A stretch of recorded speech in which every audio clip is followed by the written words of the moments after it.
Good evening, everybody, and welcome to the May 2023 Outdoor Ethics and Conservation Roundtable. This month our topic is introducing the Green Crew.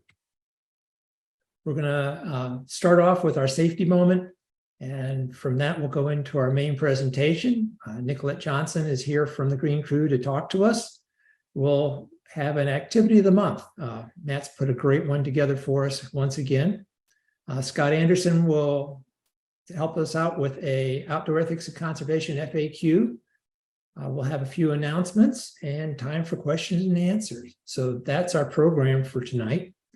And if you would, please join me in the Pledge of Allegiance. Scott, salute.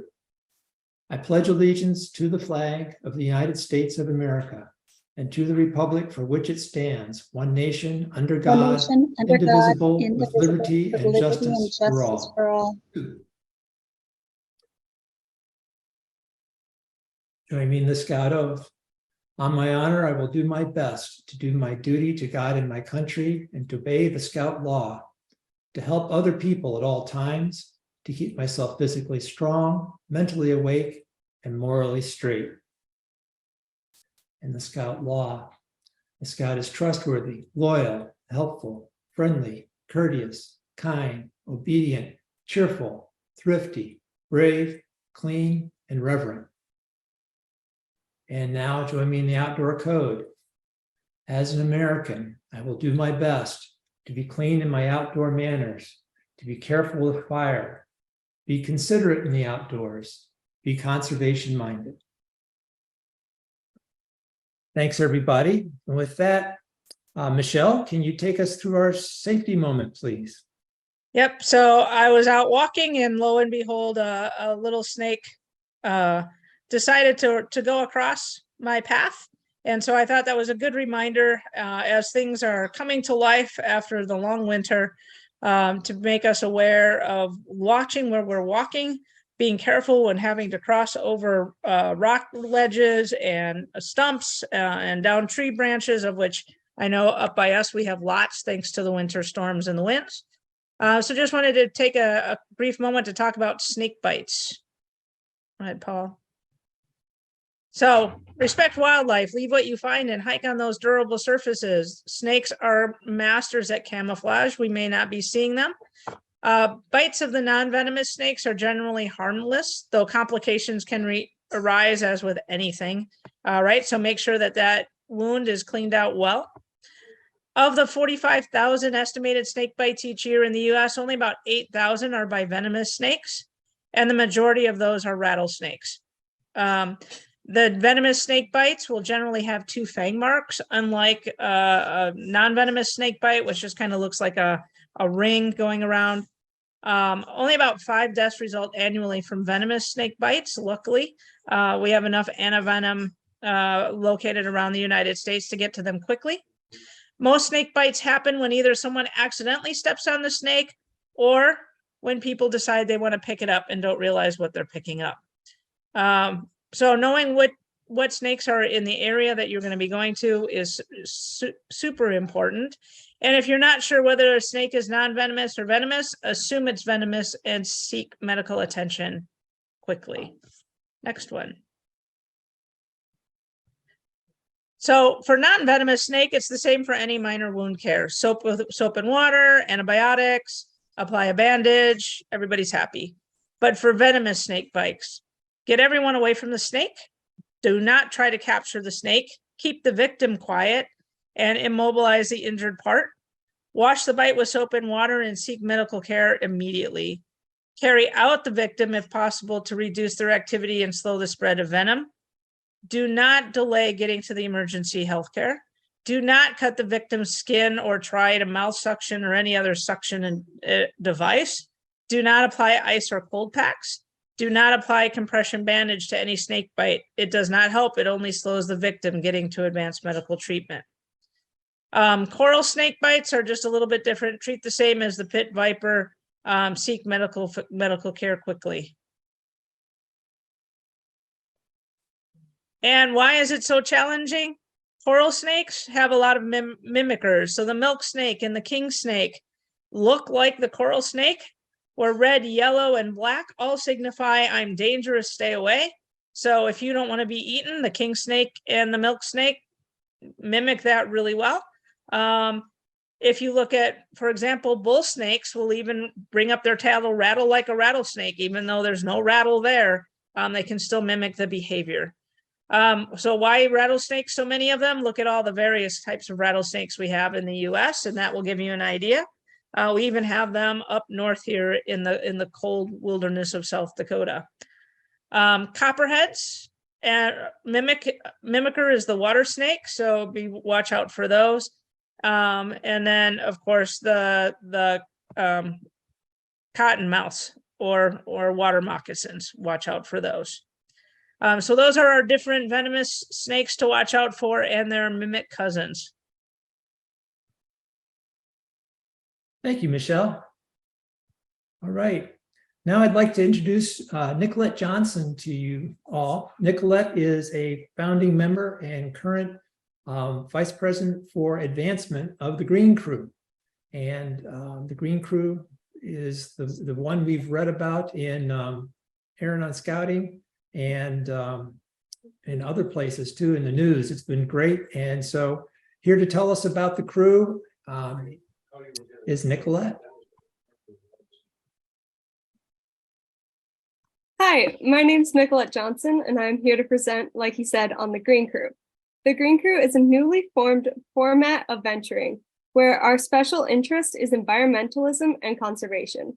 I serve as the Vice President of Advancement in the first Green Crew in Bloomington, Minnesota.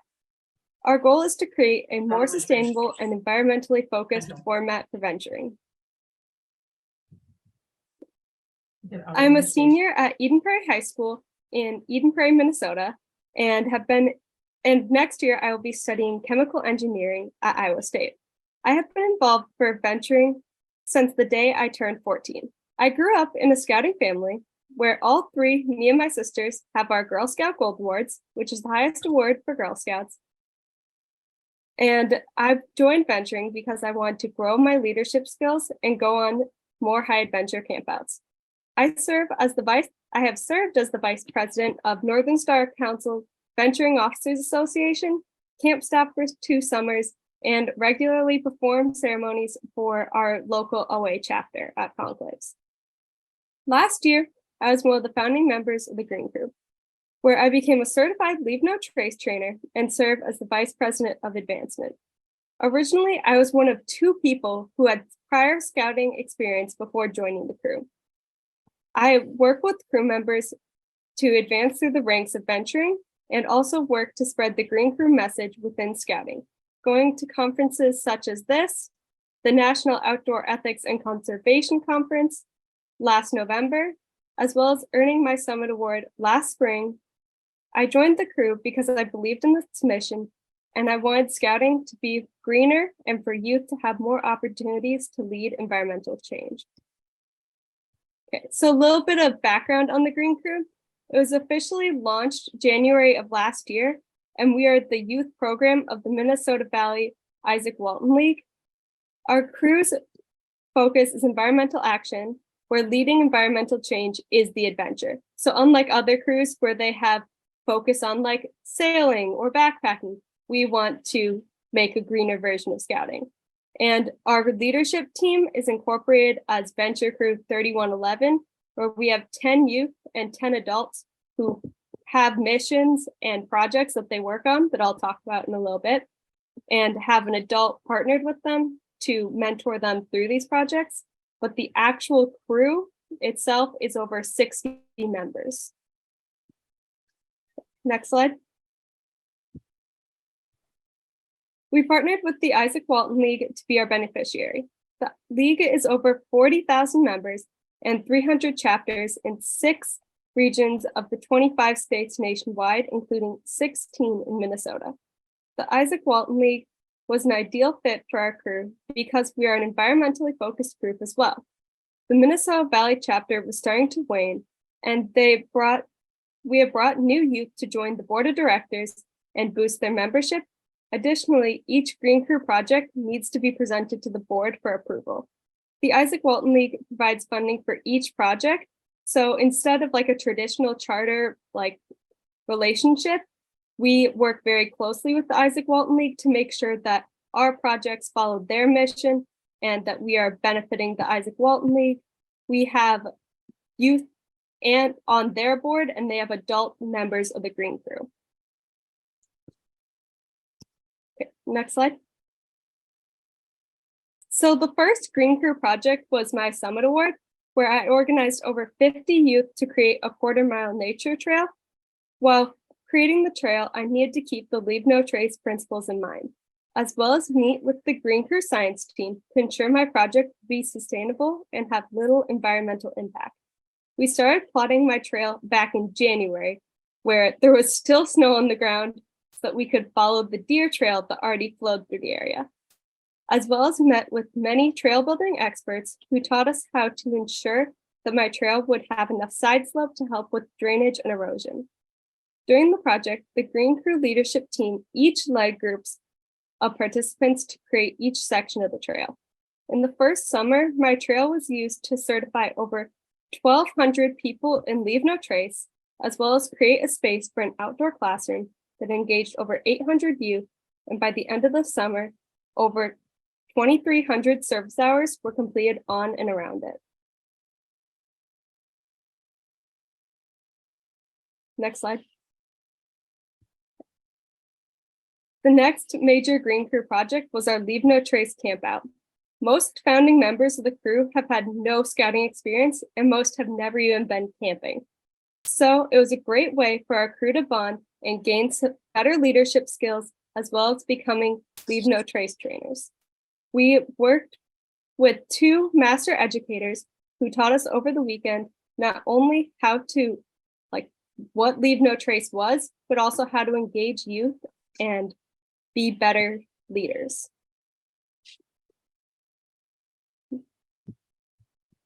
The Green Crew also sponsors local scout projects, including DCSA and Eagle Scout projects. Our very first Eagle Scout was from my Eden Prairie troop, who built an outdoor classroom, including a sustainable campsite, a Leave No Trace fire pit. This classroom has been used for a Green Crew day camp, where 4 schools come each day and youth are taught by Green Crew members Leave No Trace and engage in conservation projects.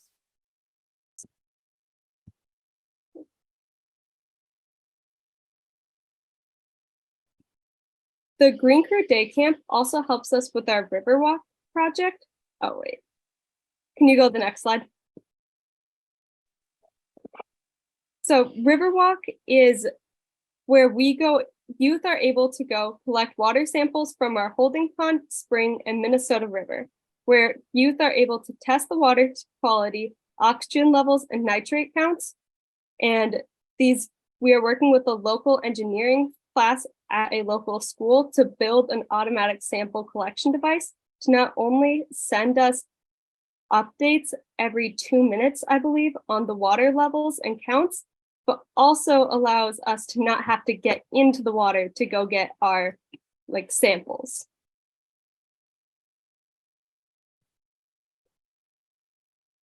Next slide. For Earth Day, we led over 200 volunteers in planting 82 disease-resistant elm trees and 50 oak saplings, as well as rewilding the area, which is removing invasive species such as buckthorn and garlic mustard and replacing them with native plants. This event was great exposure and recruitment for both the Izaak Walton League and our BSA Green Crew membership and future funding. A number of local legislators visited and expressed interest in continuing to grow support for projects such as the Tree Equity Project, which I'll talk about in a little bit, and summer youth day camp programming. This was also the start of our relationship with the U of M, where we are starting to look at adding additional elm tree planting projects at additional Izaak Walton League locations.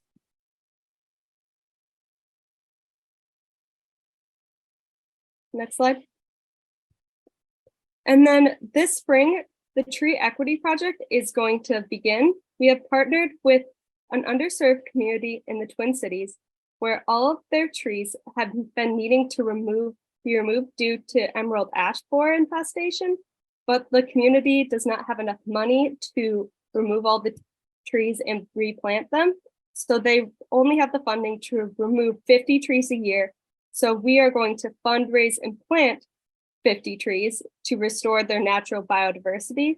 And I think the date to plant the trees for the first time this year will be in late May. Next. Okay. Additionally, one of our youth leaders in the Green Crew wrote an article about the Green Crew mission, which was the cover story for the National Izaak Walton League of America magazine. Additionally, this upcoming summer, the Green Crew is going to be presenting at the Izaak Walton League National Convention in Omaha, Nebraska, where we will nominate our crew president to be the youth leader, I forget the term for it, of the National Izaak Walton League.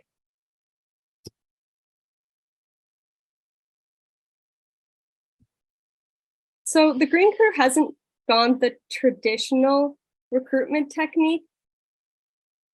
So what we do is, because we've chartered with the Izaak Walton League, we are able to recruit off of websites such as Volunteer Match and Facebook, advertised as the youth program of the Izaak Walton League rather than a BSA troop, because they have been banned from most of those sites, as well as presented at local schools, environmental clubs and classes, and advertised on school volunteering pages. Last summer, we had both a booth at the state fair, and this summer we are planning to present at each county fair in our area. Next slide. Thank you so much for your time and attention. If you are interested in starting a Green Crew, our crew advisor, Joseph Barzanzi, email is listed, our website is listed below, and then we have a crew Instagram. All right. Thank you, Nicolette. Hey, could you please just take a moment and go through how your projects work? Is it just the crew that works on your projects? Where does the labor come from for your projects? So what we do is that the youth in the crew plan the projects, because the crew is like the planning committee, all the leadership. So they step up and they plan the projects and they facilitate them. Then they work with volunteers, like through Volunteer Match and local schools. I know for the Earth Day project, they recruited a whole bunch of like local sports teams and stuff like that. Okay. And then the students get learning hours or for that, service hours rather? Yeah, a lot of schools in our areas require that you have so many service hours to graduate. And so this is a good way for them to get their hours done in their area. Super. And do you coordinate at all with your local council? I mean, we saw you did some scout service projects, but you know, what's the relationship with the local council? We're not necessarily advertising through the council. It's just mostly word of mouth, presenting at things like this, getting the word out there so that if youth want to, they can come and find us, and we will pay for their entire project and help them plan the whole thing. Great.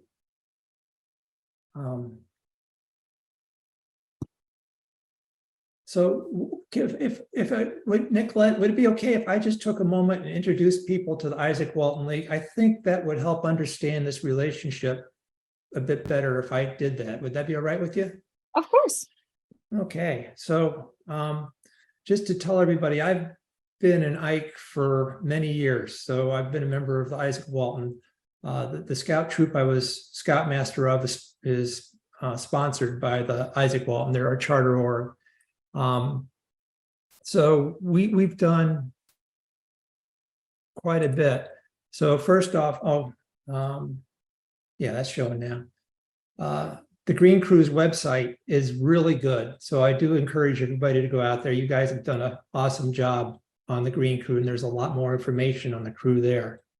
And there's been a lot of work put in that into making this replicable, into making this something that you can start off. One of the keys is finding the right partner organization to work with. So the Izaak Walton website is iwla.org. So you can go and check it out. That's a great way to get to know what an organization is. And right off the bat, I think you'll find something, what their mission is very conservation focused. And the member pledge that you say when you join the Izaak Walton League, and we say at the beginning of every meeting, if you look at it, reminds me a lot of a complicated version of the outdoor code. So they're very similar in thought and mission. So the organizations do share a lot. A big focus on youth activities at every chapter for all different ages of kids, including specific stuff for scouts. Most of the chapters I'm aware of sponsor scouting units. So there's a connection right there. You can find a chapter. They're mostly on the upper Midwest and Mid-Atlantic area is when they're heaviest, but they are around the country. And also they have an organization. So the local chapter is a very independent entity with its own board of directors and functions independently. Typically, they'll own their own property, manage it just like Nicolette described, and use it as an educational property to engage the community and learn about conservation. There's also the divisions, which are generally at the state level, and they can sponsor activities as well. So there's different levels. And then, of course, there's the national level of the organization. So just to pick on one, I picked on here's mine. I went down to the website and drilled down on mine. So that's our chapter house.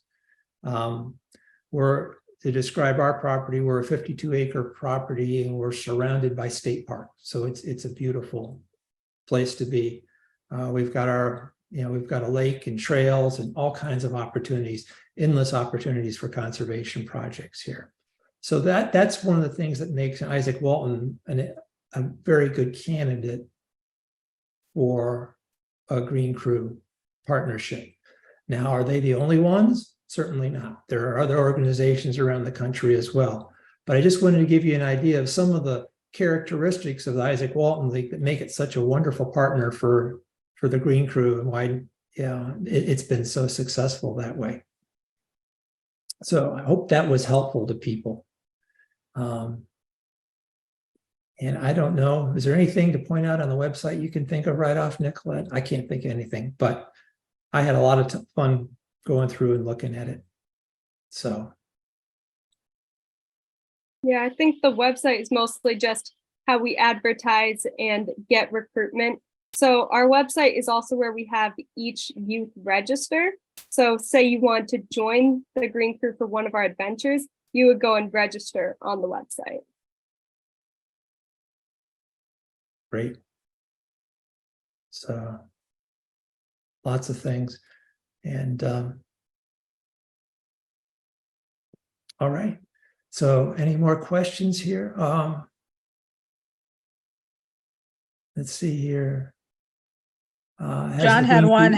Has the Green Crew supported Distinguished Conservation Service Award projects? Was one of the questions. We haven't sponsored any of those yet because we've had a few hiccups, and our crew advisor is now a DCSA advisor. So we will do more projects once the opportunity arises and we find some youth that are eligible to start working on their projects. All right. And then Paul, one other question was, can you recap your structure? What's the relationship to BSA and the relationship to the Izaak Walton League? Just how does that work together? Because it sounds like you maybe sort of straddle the two organizations a little bit. So the way that we structure it is that we have youth on the board of the Izaak Walton League, and Izaak Walton League has adults that are members of the Green Crew. So we go to each other's meetings, and every Green Crew project needs to be presented to the Izaak Walton League board of directors to make sure that it's following their mission and something that they want to fund. Additionally, losing my train of thought. Yeah, but that's pretty much it. We start each meeting with the Izaak Walton League pledge as well as the outdoor code, and they worked very closely with us to create our bylaws because they had a few like caveats of what they didn't want us to include, such as with the advocacy thing. We walk the fine line of BSA doesn't want us to be out like protesting or anything like that. So we just want to be the environmental change and to inspire youth who do care about the environment to become environmental leaders and have an outlet for them to like direct their passion. Nicolette, Michael Brand here from St. Louis. I asked you a question and I wasn't sure if I was clear enough when I wrote it, but it's obvious that folks on the Green Crew are very value outdoor ethics and conservation to a high degree. I'm interested in how your peers do you find that your peer group are aligned with your viewpoints? 50% of the folks, 75% of the opposed. How are your peers feeling about outdoor ethics and conservation? Most, like you mean like at my high school and stuff like that? Right, exactly. Okay. So most youth that I have talked to have what's called eco-anxiety, where a lot of youth feel powerless to change anything and are really frustrated that nothing's being done, but they have no outlet to create change and don't know how to make that change. So which is one of the reasons why we've been able to recruit so many venturers outside of venturing, because it just gives them a way to see the change and facilitate the change. I love that term, eco-anxiety. I'm going to quote you on that, okay? Now, how many youth out there have got of your graduating class? How many youth do you think suffer from eco-anxiety? I'd say most. Most Okay. kids are aware of problems like global warming, just don't know how to get their word out. So let's you're almost there's another generation coming behind you now. They're in the elementary schools and their parents. Do you think that they're different? Do you think that their level of anxiety is even higher than yours? I definitely say so, with all of the evidence and everything is changing, and with how much news is being broadcasted about issues like this. I think that it's just people are getting more and more aware with each generation. Now, one of the questions I have is, do you find that a lot of the youth that are in the Green Crew, their parents are also involved in the program in some way in a supporting role? Most parents are not involved in the Green Crew. Most of it is youth-led, and I don't think there's a single youth that is forced into it by their parents, and it's pretty hands-off. Okay. And does the Green Crew do anything with the younger youth? Yeah, with the Green Crew Day Camp, we have partnerships with 4 schools. So it's a part of their summer day camp. Each day a different school comes in, learns about Leave No Trace. We have paid Green Crew members that are their camp counselors and teach them and just advocate. One follow-up question, I'm going to shut up. Last month, we had people from Project Learning Tree here. Are you aware of Project Learning Tree? I am not. Well, Paul, you need to get them involved. Thank you. Thanks so much. Yeah. You did a great job, Nicolette. Great. So there was another question came in, Nicolette. Do you do rank advancements and stuff for venturing or just conservation projects? So, so you advanced, you earned your Summit Award, but did you do that through the Green Crew or elsewhere? I guess that's a question. So I did most of my advancement through my home unit, but then I got my Summit Award through the Green Crew. Our requirement is that we try and get each youth to discovery within the first year. But since it's our first year, we're just starting up, and we have written our own time management, project management, mentoring, ILSC training, which is why most of our youth, well, I'm the only one here because they have a mandatory training right now. Well, all right. I told you I was going to be quiet, Nicolette. I lied. What about, do you guys promote the Outdoor Ethics Awareness Award or the Outdoor Ethics Action Award? I have not heard of it, but I'm sure if someone wanted it, they could come to us. Yeah. Paul? Well, I think actually their focus is more on outreach through the community rather than outreach to scout units. Yeah, but I think they're training and all that. Well, if they could get the, yeah, whatever. Okay. So that's great. One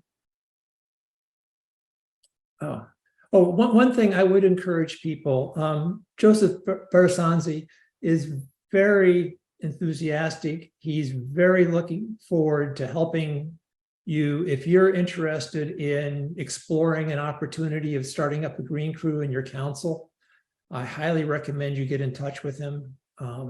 He's got a lot of great ideas to help you and help you get started, the right questions to ask, just those kinds of things. He'd be a great resource for you. So I do encourage you to contact him if you have any questions there.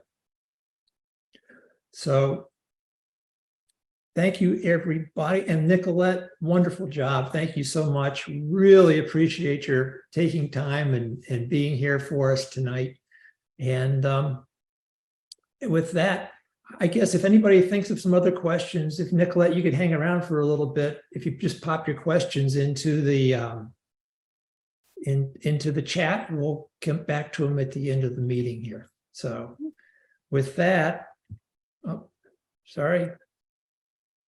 Got two screens going here. I get caught between them. We have a new activity Matt Durant couldn't be with us tonight, but he did prepare a video of a new activity that he's put together. So here you go. Hello everyone. Tonight we're going to look at a fun card game called the Yielding Game that has to do with principle number 7 of Leave No Trace, respecting other visitors. As we all know, there are many different user groups that like to use the trails that we frequent, and it doesn't really matter what part of the country we're in. This is the case wherever we go. We've got horses, hikers, bikes, motorcycles, and many different other things. And we've probably all seen this yield sign that looks similar to this. Sometimes it can be a little bit confusing about who yields to who. So we've got a little game here that we can practice understanding this concept. I have a deck of cards here that has symbols for hikers, horses, and cyclists on it. And you can create a deck that has other things like motor vehicles as well on it. But for this particular game, I'm just going to look at the interactions of these three groups. So again, that's hikers, horses, and cyclists. So here is what those three cards look like. This game is designed to be a 2-player game. So if you've got more than 2 people that want to play, you can either take turns because the game is really quite quick, or you can create enough cards for multiple decks. Now there isn't a set number of cards that are supposed to be in each deck, just make it a reasonable number.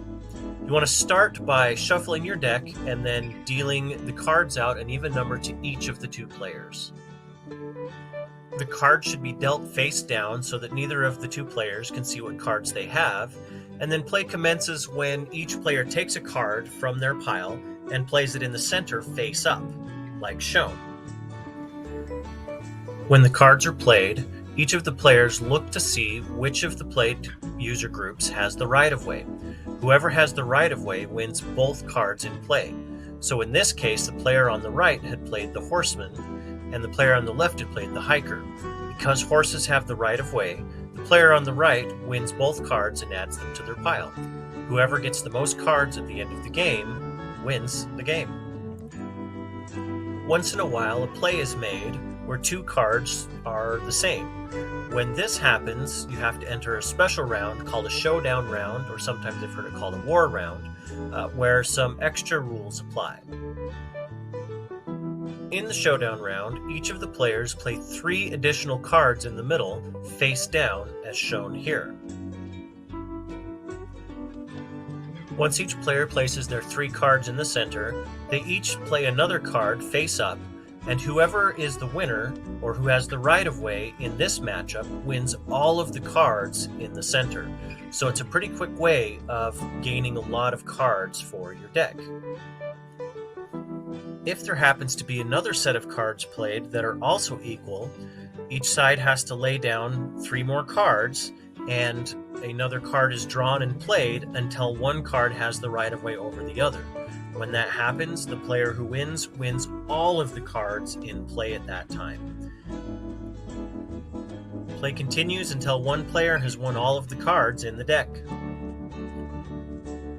As part of this activity, we've also included a PDF of templates for the symbols you can use for the cards. Now, I've printed mine on a light cardstock. That's one great way of doing it. You can also laminate these cards so that they're extra durable and so that you can play with them for a long time.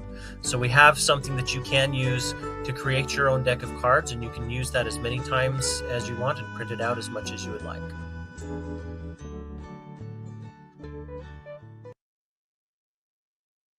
All right, Matt's come up with another great game for us here. I just love what the creativity, and we will post the PDF he mentioned along with the recording in a few days here.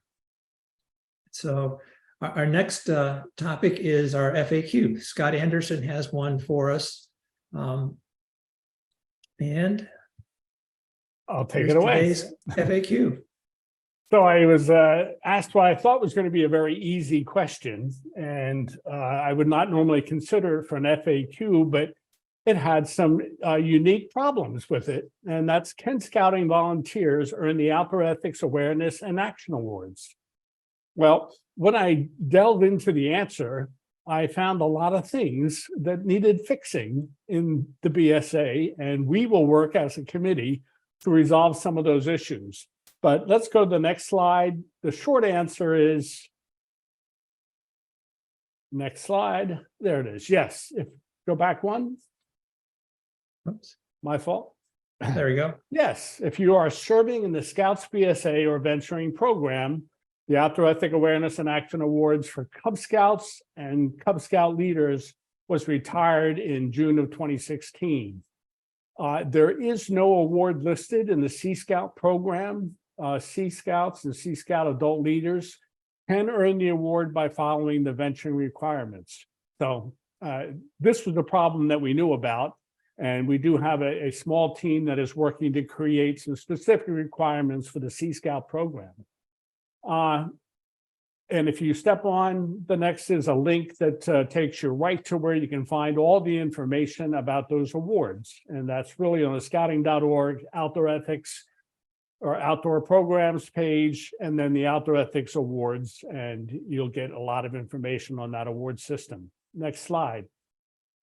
So on the Awareness Award in the Scouts BSA program, it clearly states Scouts BSA youth and adults interested in learning may work to earn that award. And next slide. In the Venturing program, it does the same thing. Venturers and venturing advisors that are interested can also earn that award. So that quick answer was easy, no brainer. Gets a little more complicated when we go to the Action Award. Before I talk about that, all of the Awareness Award requirements are the same for the Scouts BSA and the Venturing program, and also now Sea Scouting until we create a different award system for them. Next slide. The Action Awards is a little more challenging, and here there are specific requirements for Scouters. So the Scouter Action Award requirements are different than the youth requirements. And they're listed there on that website under Scouter Action Award requirements. Same thing is true with venturing. Next slide. The venturing level award, there is a whole set of requirements for the advisor to earn the Outdoor Ethics Action Award. Next slide. Now, the action awards for adults all include requirements to work with the youth in their units. So that makes it very difficult for any adult volunteer who is not working with a unit to earn the action award. Next slide. Information on the awards are available on that link, scouting.org, outdoor programs /outdoor ethics awards. And guess what? The red one, which is for Scouts, still says Boy Scouts. And it still says, when you go through the thing, it only talks about Boy Scouts. So it is completely out of date. I have an emergency call out to try to get work done to correct that. The venturing, though, is still up to date. So the person who asked me that question, thank you so much for sending me that question, because I didn't even know this was on the website, and it was great to find this hole in our publications, and we will work to get that fixed. Next slide. So what if a Scouter is registered as a district or council volunteer and not with a unit? Well, as I already talked about the action award, that becomes very difficult. The Scouter has to work with a unit in order to earn the action award. The awareness award, though, is much simpler. And if you'll step on the next slide, if you want to do it the hard way, you certainly can look at the Guide to Advancement, which is available on that link. And next slide. Under 3000, section 3, it does have a line there that says, as appropriate, support advancement elements involved in training and in events and activities presented by other council committees. So I think that if you wanted to do it the hard way, the scouting volunteer could go to the district advancement committee or to the council advancement committee and get signed off on earning the awareness award. However, I simply recommend that we use the honor system here. The awareness award is designed to just expose everybody to the outdoor code, to the principles of leave no trace, to the principles of tread lightly. And if they take those little online awareness courses, they would qualify. And if you have done that, you can simply log on to scoutstuff.org, step on the next slide, look up outdoor ethics, and you'll find that award, and you can add that to your cart and proudly wear it. Alternatively, you can also buy our apparel, and next slide, by going to outdoor ethics at sgtradingpost.online, and you'll find all of the outdoor ethics. It's our national web store, and they have garments that have that logo embroidered on them, and you can get your name and your council affiliation included. So that's my FAQ. I'd like to personally thank the person who sent me the question, because I can work to try to remedy some of the language and some of the problems in old publications and get us up to date. And we're still working to try to make something happen in Sea Scouting. I do see a question. Scott, Yes. this is Mike Brand again in St. Louis. I actually dealt with this question recently in St. Louis. Mhm. And I suggested to the Scouter, I said, I would go to a unit in your community and explain to them what is motivating you, your goals, and see if you could adopt a unit and provide that experience to that unit and work with them. And that seemed to be a win-win for everybody then. I would agree 100%, Michael. I think that's an excellent solution to the action award question. So, and I would imagine that there are plenty of units that would welcome the opportunity to have another volunteer helping to work with them and help provide some program. I did have a question from James. While the Cub Scout Outdoor Ethics Award was retired, as the COA, I have went to several packs and conducted an activity that Cub Scout. Oh yeah, oh absolutely.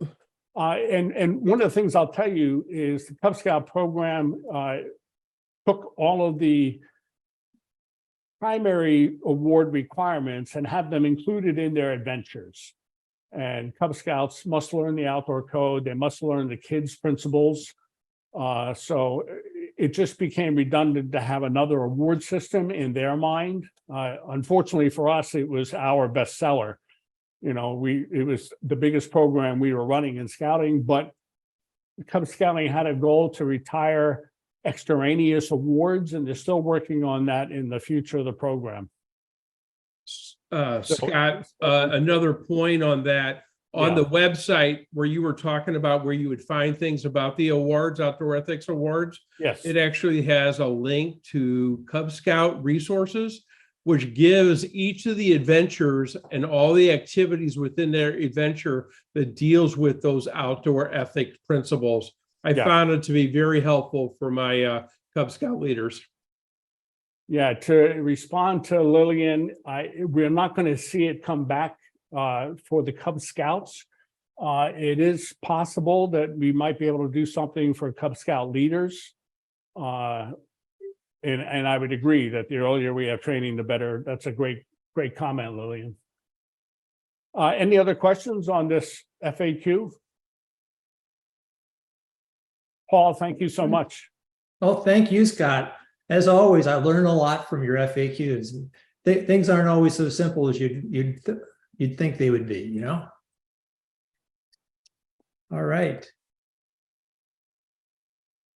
So right now, this is when I put in my pitch once more, always looking for ideas, your ideas for future roundtables. If you've got one, and you can pop it in the chat now or send an email to roundtable@outdoorethics-bsa.org.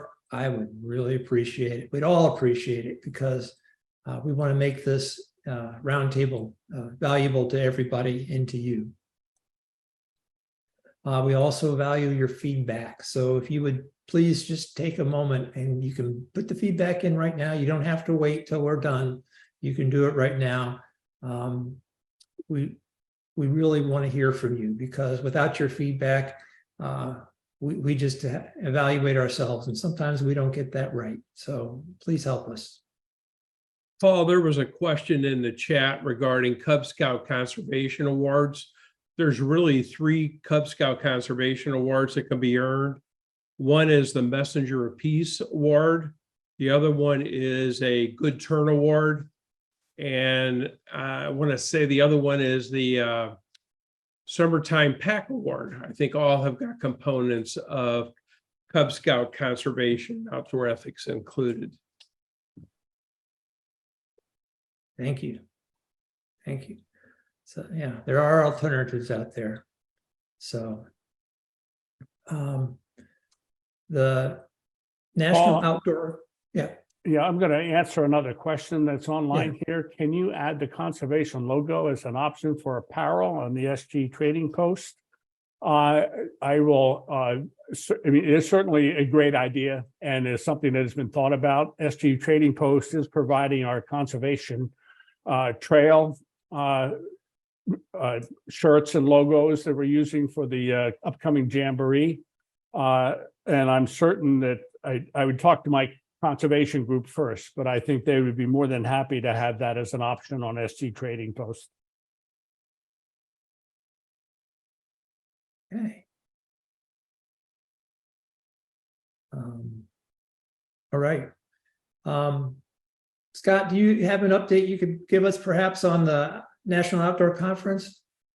Only that it's going to be an exciting event. There's still spots for vendors. So if there's anybody who has an outdoor company that they're working with, the outdoor conference is still looking for the vendors to come and help display their items. At this point in time, I believe the RFPs have closed for presentations. Exactly what the presentations will be announced very soon so that you can actually see the menu items. I do know that there is about 9 presentations from conservation and outdoor ethics. covering a whole variety of topics. So it's, I think, going to be an exciting time. I have attended many of these conferences. They are really focused to try to help councils improve the way they run their outdoor programs and their camp facilities. And it is just an excellent gathering. And if you have the time in the schedule that you can attend, I would encourage it. It's a wonderful opportunity to network with scouting volunteers and professionals from around the country, as well as hear from many providers of conservation, outdoor ethics, shooting sports, aquatics, special needs, all kinds of disciplines in the scouting movement. Thank you, Scott. And registration is open already. So it's open now for the conference. So we can look for that link somewhere or find it on scouting.org. I'm sure if you search for it on scouting.org, you can find it there too. So here we go. Upcoming Master Educator courses. So we got one starting this weekend, this weekend at Summit. The next one, the Sioux Council has been postponed until next year. The next one coming up will be at Northern Tier in August, one in Middle Tennessee Council in October, and one at Philmont in October. So those are our upcoming classes, Master Educator courses. If you're interested in going to one and finances are an issue for you, we do have scholarships available to help people who attend Master Educator courses. The link's down there on the right, the Dan Howell Scholarship. So we encourage everybody to take Master Educator training. And finally, it's time for me to give my roundtable minute. I have so much fun going through and reading and thinking, what do I want to talk about this month? I mean, this is one of the highlights of my month, is going through and thinking, what do I want to talk about?